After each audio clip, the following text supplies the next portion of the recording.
Di sebuah pesta, semuanya bermain aplikasi yang sedang tren bernama Countdown, yang katanya bisa sisa umur seseorang. Lihatlah, wanita ini masih akan hidup 60 tahun. Kalau yang ini masih 30 tahun. Hanya Courtney saja yang diam. Karena aplikasi itu menunjukkan, umurnya tinggal 3 jam lagi. Melihat ekspresinya yang tegang, teman-temannya hanya tertawa. Mereka tidak percaya itu betulan. Setelah pesta selesai, pacar Courtney, Evan ingin mengantarnya pulang. Tapi, Courtney tahu Evan mabuk. Ia meminta Evan naik taksi. Tapi, Evan tidak mau. Courtney teringat aplikasi itu. Ia memutuskan pulang jalan kaki saja. Tiba-tiba, HP-nya berbunyi. Saat dilihat, waktunya sisa 7 menit. Ia gelisah. Di situ sangat gelap. Ia makin takut. Sesampainya di rumah, HP-nya berbunyi lagi. Sisa 2 menit lagi. Courtney ketakutan. Ia masuk ke rumah dan mengunci pintu. HP-nya terus berdering, seperti peringatan kematian. Courtney panik. Ia segera mematikan HP-nya, lalu mulai menenangkan diri. Ia masuk ke kamar mandi dan mengambil segelas air. Tapi, ia mendengar suara gemerusuk di belakangnya. Ia mendekat. Saat ia membuka tirai, tiba-tiba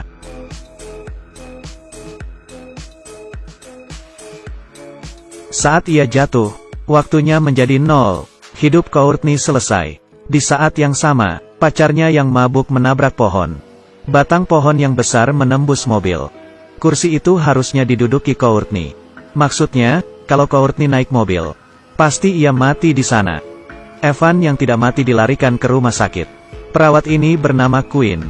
Ia melihat Evan yang gelisah, lalu menghiburnya. Evan memperlihatkan app Countdown ini. Ia juga berkata, sisa hidupnya tinggal 19 jam. Kalau kematian Courtney bukan kecelakaan, ia juga akan mati dengan cara lain. Quinn tidak percaya dan memintanya untuk tidak berpikir aneh-aneh. Ia juga memberitahu rekan kerjanya tentang app ini. Dua temannya yang penasaran langsung mengunduhnya. Ternyata, keduanya masih punya 50 tahun. Mereka tertawa dan langsung melupakan hal ini. Sepulang kerja, Quinn ikut penasaran dan mengunduhnya. Ternyata, ia melihat, hidupnya tinggal 2 hari lagi. Meski tak percaya, ia agak khawatir. Sementara itu, Evan mau dioperasi. Ia melihat waktu di aplikasi. Masih 3 menit. Jadi maksudnya, ia akan mati di ruang operasi. Ia memutuskan untuk pergi dari situ. Baru saja ia keluar, tampak sebuah cermin besar. Tidak ada siapa-siapa. Ia segera lari dan bersembunyi di tangga. Tiba-tiba, lampunya mati. Lalu, HP-nya berbunyi. Saat dilihat, masih 1 menit 29 detik. Saat itu, ia mendengar suara langkah kaki. Saat mendongak, ternyata Courtney yang sudah mati. Ia terkejut bukan main. Courtney mendekatinya. Lalu, saat waktu di aplikasi kembali jadi 0. Evan jatuh dari tangga dan mati. Esoknya, Quinn dikabari soal kematian Evan. Ia sangat heran. Quinn mengambil HP Evan dan memeriksa aplikasi itu. Tapi, HP-nya terkunci. Quinn pergi ke kamar mayat, lalu mengeluarkan mayat Evan. Quinn mengambil jempol Evan untuk membuka HP. Tapi, tidak bisa. Tak ada cara lain. Ia membuka kelopak mata Evan supaya HP mengenali wajahnya. Kali ini HP-nya terbuka. Ternyata, waktu di aplikasi sudah kembali ke angka 0. Quinn kembali ke ruangannya dan melihat sisa waktunya tak sampai 2 hari. Ia sangat khawatir. Saat itu, Dr. Sullivan memanggilnya ke kamar pasien. Ia mengira disuruh membantu. Ternyata, Dr. Sullivan mulai melecehkannya. Bahkan, memperkosanya di kamar pasien. Quinn segera mendorong Sullivan sekencang mungkin. Tapi, posisi Sullivan sangat tinggi. Quinn tidak bisa apa-apa. Lagi pula, ia masih punya masalah besar. Quinn mencoba menghapus aplikasi ini. Tapi, gagal. Quinn mulai cemas. Adik Quinn, Jordan datang. Ia ingin menginap di sana. Tapi, Quinn yang ketakutan. Tidak ingin membebaninya. Ia mengusir Jordan. Jordan yang bingung. Pergi dengan marah. Quinn pergi ke toko HP untuk membeli HP dan nomor baru. Ia memeriksa di HP barunya tidak ada aplikasi itu. Baru saja bernapas lega. Saat Quinn keluar dari sana, HP barunya berbunyi. Ternyata, aplikasi itu terpasang secara otomatis. Seperti iblis yang menempel padanya. Di mobil, Queen melihat waktunya sudah tak sampai sehari. Hatinya sangat kalut. Saat itu, ia melihat bayangan hitam di kamera belakang mobil. Saat menoleh, tidak ada apa-apa. Queen makin curiga. Tiba-tiba, ia keluar dari mobil. Tapi, iblis itu sudah hilang. Pria yang mobilnya tertabrak marah-marah. Hampir saja Queen dihajar. Seorang pria bernama Matt keluar dari toko, membantu Queen, dan mengusir pria itu. Lalu, Matt menunjukkan app di HP-nya. Rupanya, Matt memiliki nasib yang sama dengan Queen. Mereka memutuskan untuk saling membantu. Lalu, mereka datang ke sebuah gereja, dan minta bantuan ke pastor. Mereka menceritakan kisah app jahanam itu. Setelah mendengarnya, pastor teringat sebuah kutukan kuno. Menurut legenda, ada seorang ahli nujum, yang memberitahu manusia waktu kematiannya. Bila ingin menghindarinya, manusia akan dihantui oleh iblis yang akan menyiksanya hingga mati.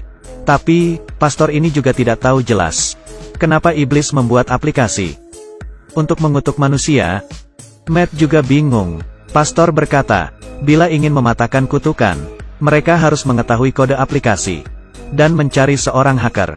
Queen ingat, bos toko HP adalah ahli IT. Ia bergegas ke toko HP dan membayar mahal bos toko HP untuk meretasnya. Mereka berhasil masuk ke sistem dan melihat sisa hidup semua orang di bumi. Queen menemukan nama adiknya, yang ternyata sisa hidupnya lebih pendek darinya. Queen panik. Dengan tenang, bos toko mengganti angka di sana. Ia menambahkan 60 tahun untuk dirinya. Saat melihat HP, angkanya berubah. Lalu, ia menambahkan juga milik Queen dan beberapa orang lainnya. Dengan begini, mereka dapat panjang umur. Queen dan Matt akhirnya tenang. Hubungan mereka semakin dekat. Malamnya, saat Queen tidur, ia merasa Matt sedang memeluknya. Tapi, Matt baru saja masuk.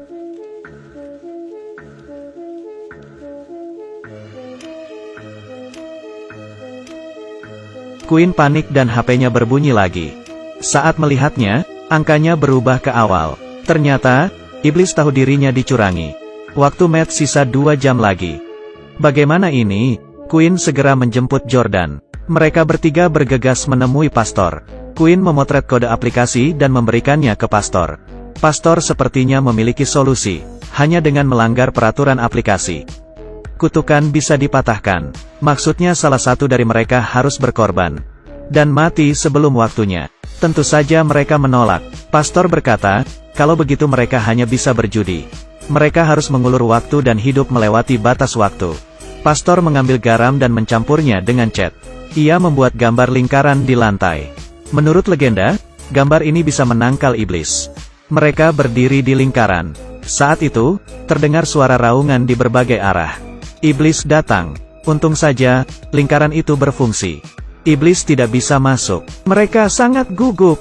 Saat itu, Matt melihat adiknya yang sudah meninggal. Ia terdiam, dan tak sengaja melangkah keluar lingkaran. Iblis segera menyeretnya. Courtney segera mengejarnya.